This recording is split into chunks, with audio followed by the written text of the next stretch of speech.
Appel le dossier 532, 162, 644, 214, Michel Fortin contre Julien Bérard.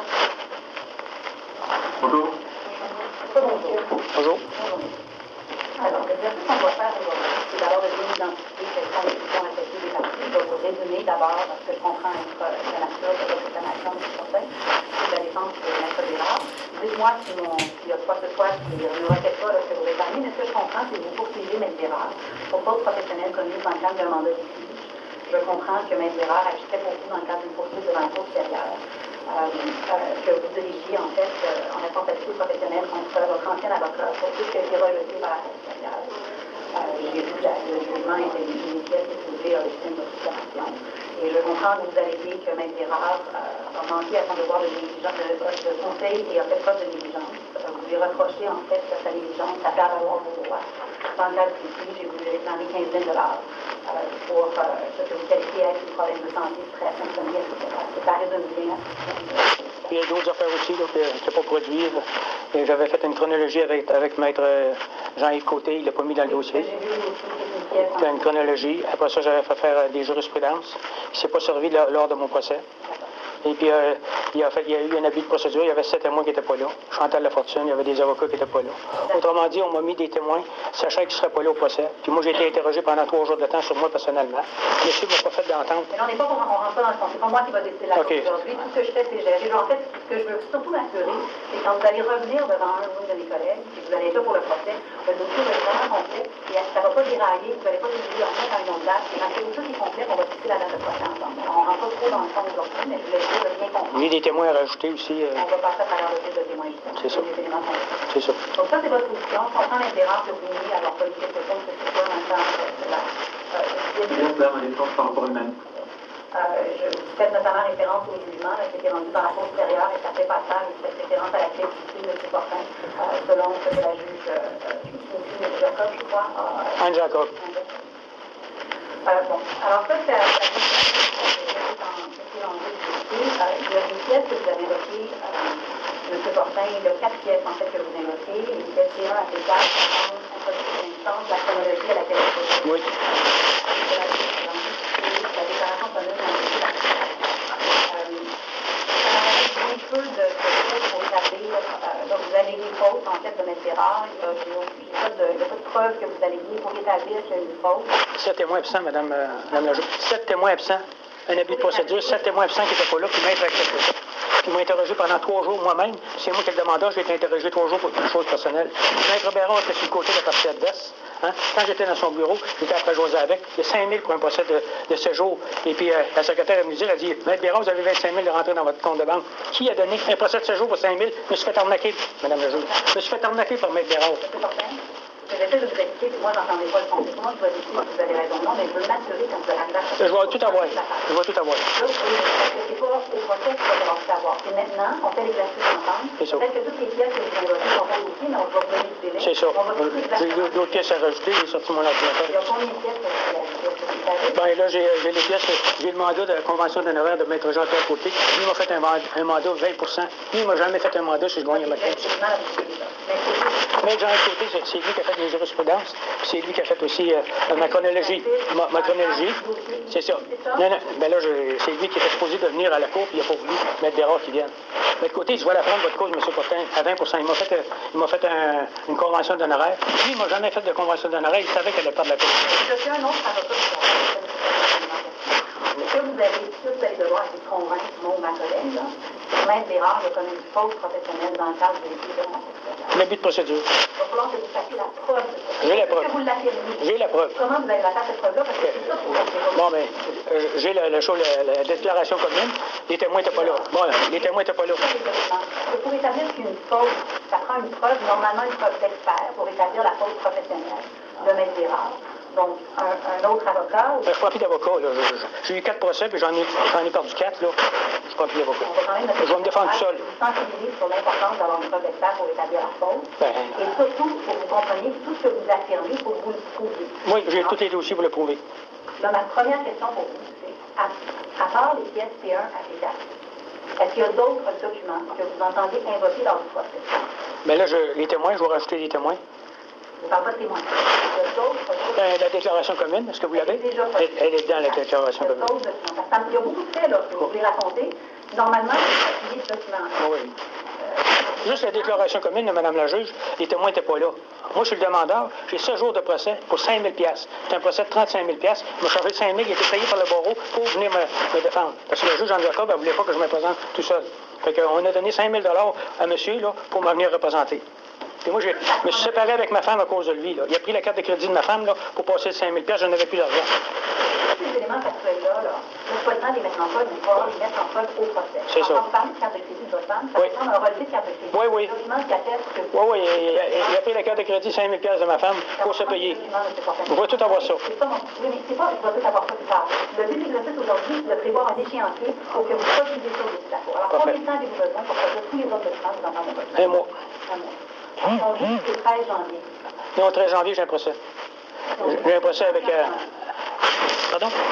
C'est pas une date précise, là. C'est un délai que je vous donne OK. pour transmettre au délai de la tous les documents que vous entendez voter dans le procès. C'est pas dans le procès qu'il va falloir avoir des beaux documents. Il faut absolument que vous les déposez au délai de la séance. Au plus tard, je vous propose le 31 janvier 2020. Parfait. Ça se convient? Oui. Dans la matière, vous allez noter. Donc, tout document et TP1 à T4, tous les autres documents que monsieur entend invoquer dans le procès. Même c'est rare. De votre côté, vous n'avez pas invoqué. Oui, vous avez invoqué les pièces D1 à D3. Oui. Est-ce qu'il y a d'autres documents que vous entendez invoquer dans le procès? Je n'avais pas l'intention, mais j'aimerais me retenir le droit d'avoir un mois supplémentaire à compter du 31 janvier 2023 pour effectivement pouvoir produire des pièces qui répondraient directement aux pièces additionnelles qui seraient communiquées dans le conditionnel à l'État. Pour l'instant, je fais uniquement de trouver la réponse présentée avec des pièces importantes, à savoir le jugement, la lettre en mandat et le communiqué au dossier, qui répondent au peu d'allégations qui sont présentes au dossier pour l'instant. Maintenant, si les preuves en demande doivent évoluer, moi j'estimais que le dossier était en état, mais je comprends qu'on donne une chance aux demandeurs de pouvoir préparer le procès. Dans ce cas-là, je demanderai le même délai pour pouvoir partir ma preuve le cas échéant. Et je n'aurai pas de témoin. D'accord. Alors, on va essayer de voir Mme Américaine jusqu'au 24 février. 24 c'est le 1er mars, vous dites? Ça s'appelle le 1er mars. Alors, jusqu'au 1er mars 2023, pour déposer la documentation additionnelle des pièces additionnelles du vendeur. Maintenant, pour Les requêtes à formuler que vous aurez terminé également. D'accord. Est-ce que vous voulez la faire maintenant? Ah, non, je voulais pas vous interrompre, je voulais juste annoncer pour pas l'oublier. D'accord. Ça complète en ce qui concerne les pièces. Ensuite, on passe ça au sujet des témoins. Est-ce que votre demande avait trait aux pièces, M. Gérard? Non, au témoin, précisément, comme vous l'avez compris, je représentais M. Fortin. J'ai donc une certaine connaissance de la manière dont les choses peuvent évoluer. Et pour s'assurer que la mise en état soit faite diligemment et qu'on ne pas refaire cet exercice, pour des raisons de logistique et pour économiser le ressources judiciaires, est-ce qu'il est possible de demander à M. Fortin d'annoncer dès maintenant exactement le nombre de témoins qui souhaitent faire venir témoigner et leur identité, afin de le consigner dans le procès verbal, pour éviter d'avoir une modification au dernier moment. Vous comprenez mon souci, c'est que des témoins, c'est assez vrai. Et je ne voudrais pas que si on annonce, admettons 5 témoins, on prévoit une journée d'audience d'un jour, un jour et demi, pour finalement se retrouver seulement avec M. Fortin. En sachant qu'on me poursuit également pour abus de procédure, je voudrais m'assurer que, également, on demande, il n'y ait pas d'abus dans la gestion de l'audience et de la mise en état du dossier en amont. La prochaine étape dans la gestion du dossier de l'instance, c'était justement de discuter des témoins. Alors, M. Fortin, il faut que vous nous donniez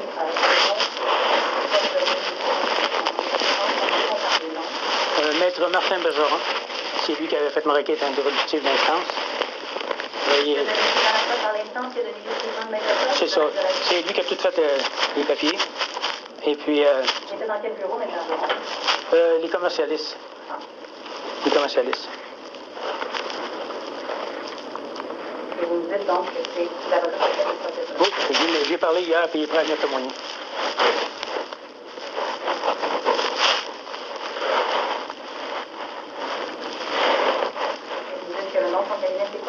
Les commercialistes. Les commercialistes. Commercialistes. Maître Martin Bergeron et Maître Aref sont deux avocats ensemble. Et à part Maître Bergeron, ce que je vais faire, c'est que je vais vous donner un délai ensuite pour que vous transmettiez les coordonnées de vos témoins à la cour, mais je veux sont les témoins. Pas de problème. Donc, à part Maître Bergeron. Maître Nicolas Bellemare du syndic. Il a témoigné sur la plainte que j'ai faite et puis il n'était pas au procès. C'est Maître Nicolas Bellemare C'est ça, c'est ça. J'ai fait une plainte à lui, puis il n'était pas au procès. Qu'est-ce que vous voulez dire, il était pas au procès? Bon, il était dans la déclaration commune, et puis maître... Ah, vous dites que c'est un témoin? C'est un témoin très important. J'ai fait une plainte au barreau du Québec contre le dossier, puis il n'était pas là.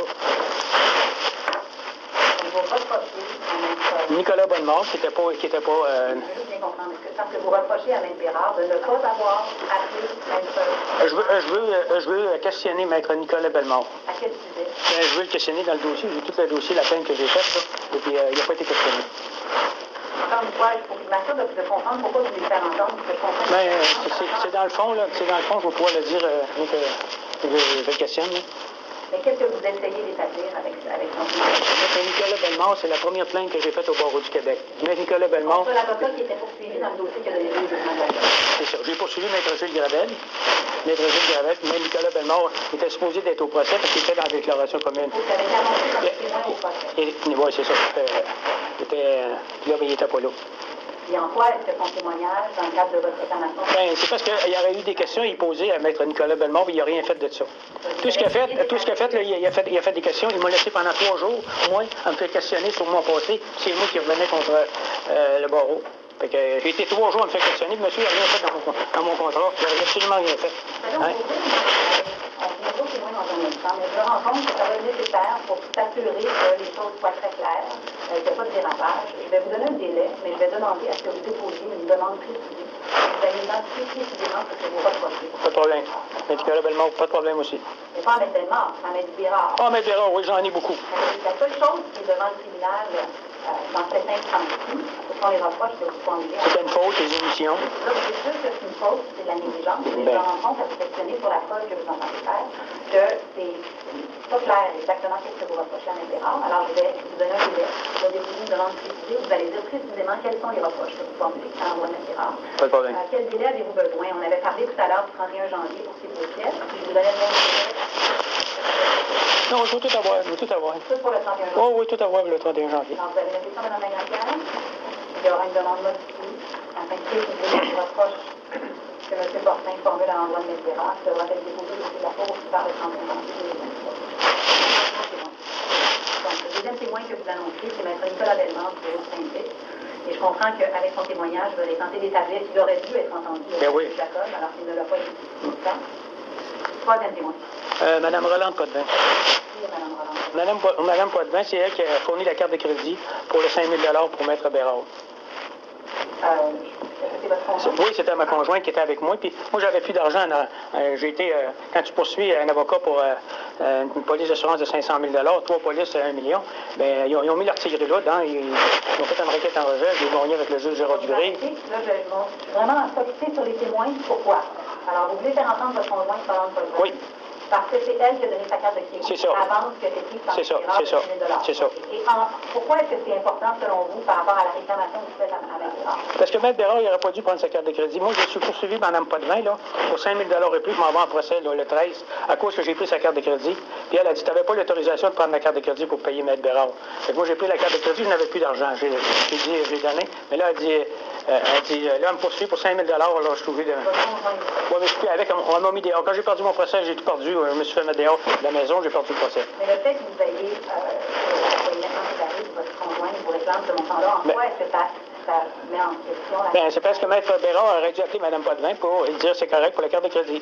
Il n'a pas appelé Mme Potvin, pas en tout. Il a encaissé la carte de crédit. J'ai payé 7 repas au restaurant en plus. J'ai été chercher sur la rue Saint-Denis. Pendant ce jour de temps, je l'ai conduit. Donc, un reproche que vous formulez à Maître Bérard, c'est d'avoir pris 5 000 Puis moi, je suis poursuivi présentement. J'ai un procès qui s'en vient au criminel pour avoir pris la carte de crédit. Chantal Lafortune. Chantal Lafortune. C'est la fille de Françoise Masson. C'est elle qui a été chercher le 500 000 avec Financière Manuvie. Moi, j'avais une police d'assurance de 500 000 que j'étais supposé d'avoir. Maître, j'ai perdu la police d'assurance vie. La fortune, elle va venir prouver quoi? Bien, c'est elle qui a fait toutes les procédures pour avoir le 500 000. Et en quoi est-ce qu'elle va établir la faute de Maître Bien, elle était supposée d'être là, mais Chantal Lafortune. J'avais des questions à y poser. Elle était dans le protocole. Donc, ce que je comprends, c'est que vous reprochez à Maître Bérard... De ne pas avoir Chantal Lafortune. Oui. C'est ça. Il y a d'autres témoins? Je vais arrêter là parce que ça va faire un peu trop là, avec ça, il va en avoir assez, j'imagine. C'est vous qui avez... Ben, écoutez, Ce que je vais faire comparaître M. Jean-Yves Côté. M. Jean-Yves Côté, il m'a fait une convention ici. Et puis je vais faire comparaître. Lui, il m'a dit que ta cause est très bonne. Ils vont pas aller. Oui, c'est ça, parce que lui, il fait des jurisprudences pour les avocats, puis il a son bureau. Puis si ta cause est très bonne, je vais la prendre à 20 Fait qu'on a fait un contrat à 20 Lui, il m'a jamais fait de contrat à 20 il savait que j'allais perdre la cause. Parce qu'il a été payé par le barreau pour me faire tomber. 5 000 $, son procès ce jour, Mme la juge, là, il y a anguille sur roche, là. Donc, 5 témoins. Donc, Marlène de Tremont, Nicolas Delmar, Mme Renan Paulin, Mme Chantal Laporte et Jean Oui, on va arrêter. Oui. C'est important, il faut transmettre au greffe de la division des créances les coordonnées de ces témoins. Oui, je vais utiliser toutes les coordonnées. Si vous ne transmettez pas les coordonnées, ça veut dire qu'il n'y a pas de citation à comparaître ou de documents exigeants qui soient dans le tribunal. C'est ça. Qui vont être transmis à ces gens-là. Alors, c'est essentiel que ces gens-là reçoivent une citation à comparaître. Puis, ça va être les seuls témoins. À moins qu'en au procès, il y a une autorisation spéciale qui soit donnée, là. Ça, c'est les témoins qui va les faire entendre pour établir la cause de l'intérêt. Je vous rappelle que c'est votre fardeau. Vous êtes tout à l'heure, quand on veut établir une cause professionnelle en principe de la fin d'initiative, peut-être essayez-vous de faire. Madame la juge, c'est impossible de poursuivre un avocat, ils sont protégés entre eux autres, les avocats. Vous le savez, ça se protège entre eux autres. Hein? Je ne sais pas ça du tout.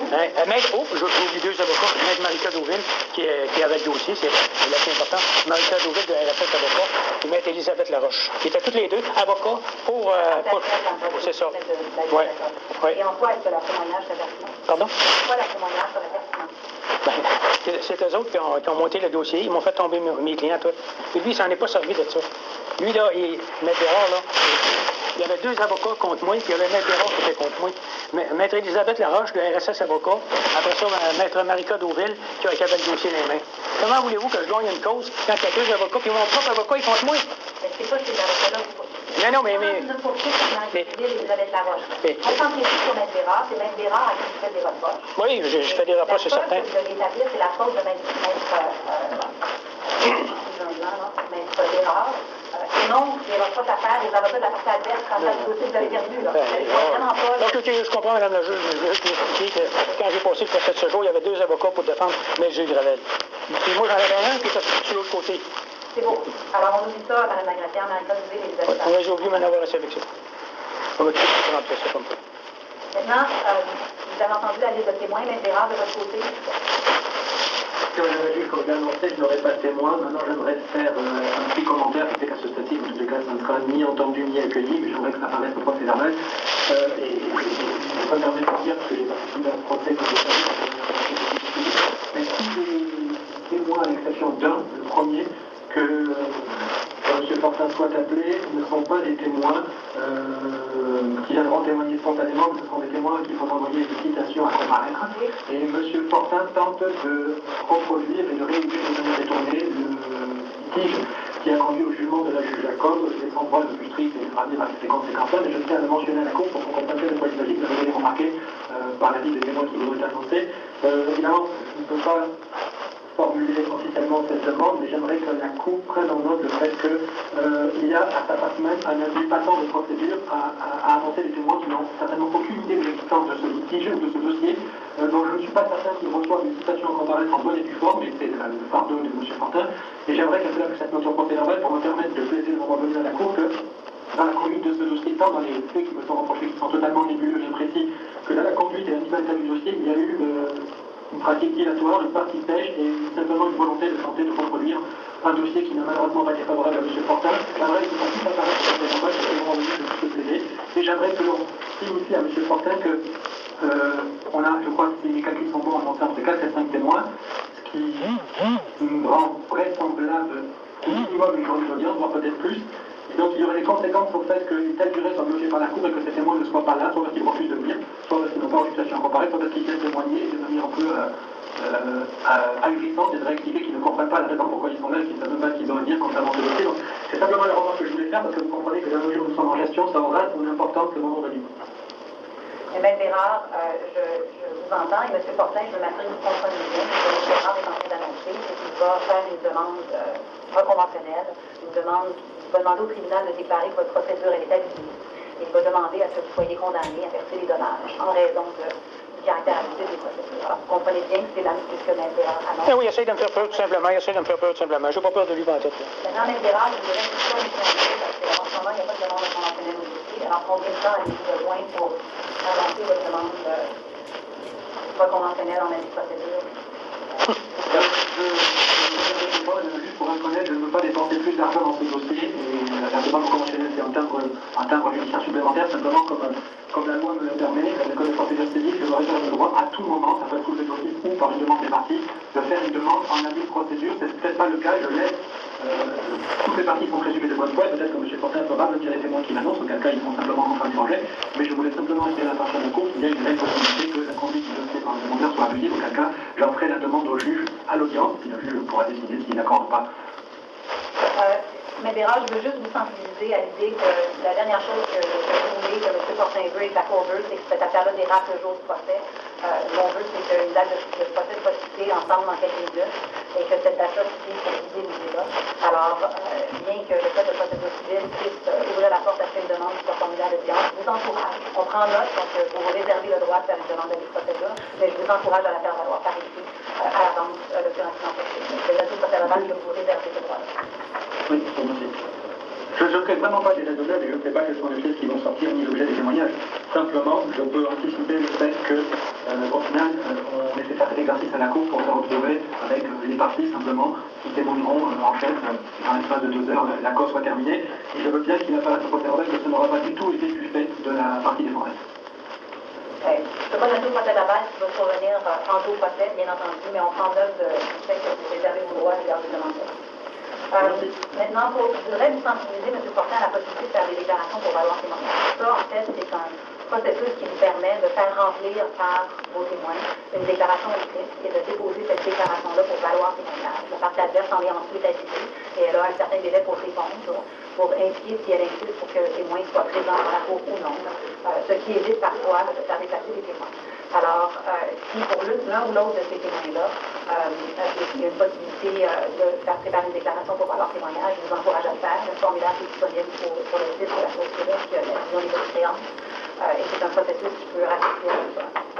Mais vous voulez que je les envoie un papier qui viennent témoigner, s'ils disent qu'ils viennent pas, parce que je les dois là. Vous pouvez essayer de voir si vous pouvez convenir de les J'ai parlé à Maître Bergeron hier. Maître Bergeron, il est prêt à venir témoigner, parce que c'est lui qui a fait la requête introductive d'instance. Moi, je vous sensibilise à la possibilité de procéder par la déclaration pour valoir témoignage. Si c'est pas possible de faire ça, les témoins sont là. Ils ne le feront pas là. C'est sûr qu'ils vont être assignés par la Cour si vous transmettez les coordonnées. Et il y aura lieu de voir ce qui va se passer avec ça. En passant, Mme la juge, moi, j'aime pas ça, là. On est obligé de faire toutes ces choses-là. Pourquoi il n'y aurait pas une entente à l'amiable? Avec tout ce qui s'en vient là, pourquoi il n'y aurait pas une entente à l'amiable? On voudra faire le service. Lui, il a dit non tout de suite. Lui, il a dit non tout de suite. Il a dit non tout de suite. Moi, ça ne me dérange pas, là. Je vais aller au bout avec ça. Ce qui nous amène à l'instruction. Compte tenu de la nature du dossier,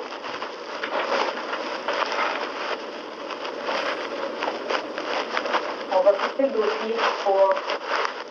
Je vous entends pas. J'entends le dossier, alors pourquoi vous...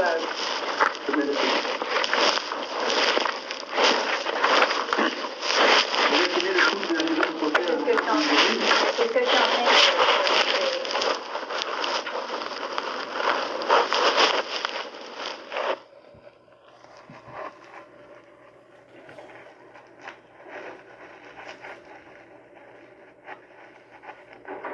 On va fixer le dossier à une journée d'audience.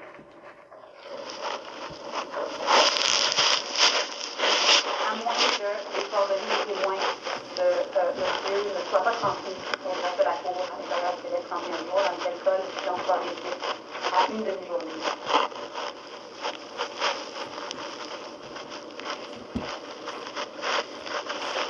Maintenant, on va regarder les dates. Madame la maîtresse, quand on a parlé au délai de 31 jours. Est-ce que... Oui, parce que c'est pas des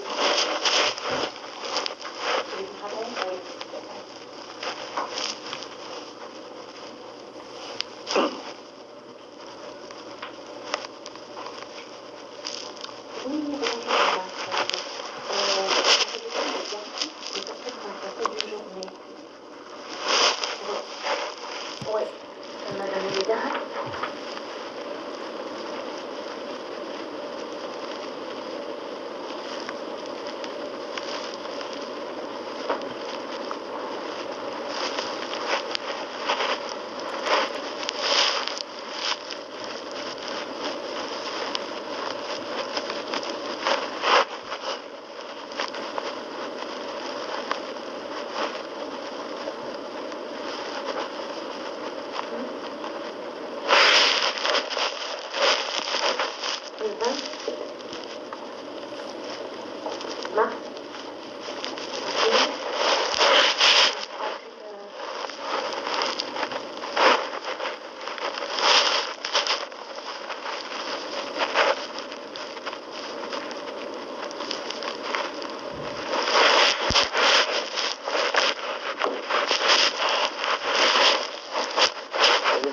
de côté.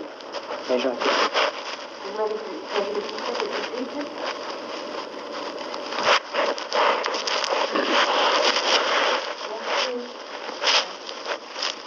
Vous avez des dates au mois de mars, 20, 27, 28, 28 trop proche, donc. avril, 17, 18, 25 avril. 27 mars, ça fonctionne, M.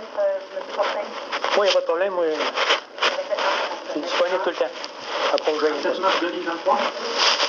Oui, c'est bon pour moi. Alors, c'est au 27 mars 2023. Pour une journée, sauf ce soir début à une demi-journée, si les coordonnées des témoins ne se portent ne sont pas transmis au greffe d'ici au 31 janvier 2023. Et là, ça sera une demi-journée dans ce cas-là? Oui, ce sera une demi-journée dans ce cas-là. Jules, on a entendu? Oui, ce sera une demi-journée dans ce cas-là. Excusez-moi, ça coupe, c'est pour ça. Je viens de parler, j'ai pas entendu. Merci. Alors, pour récapituler les dates, M. Fortin, vous avez jusqu'au 31 janvier une demande précisant exactement le reproche que vous formulez à l'endroit de M. Gérard, ainsi pour transmettre tout ce qui est de votre demande, ainsi que le nom et les coordonnées, pas les noms, mais les coordonnées des témoins, les 5 témoins qui ont été annoncés. Ensuite, M. Gérard a jusqu'au 1er mars pour déposer des pièces additionnelles en réponse à ce nouveau volet du dossier qui pourrait survenir à la suite du dépôt de M. Fortin. Et le dossier est fixé pour une journée le 27 mars, possiblement une demi-journée. Il y a un procès verbal qui est en train d'être dressé de l'audience d'aujourd'hui, M. Fortin. Je vais revoir le procès verbal. L'information ne sera peut-être pas dans le même ordre qu'on en a discuté pour s'installer, mais ce procès verbal-là va vous être envoyé par courriel. Oui. Ainsi qu'à M. Gérard. Et son adresse courriel, c'est peut-être une erreur, mais c'est Michel Forti.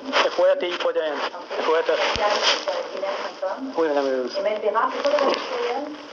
J. Bérard, à commercial, bérardavocat.com.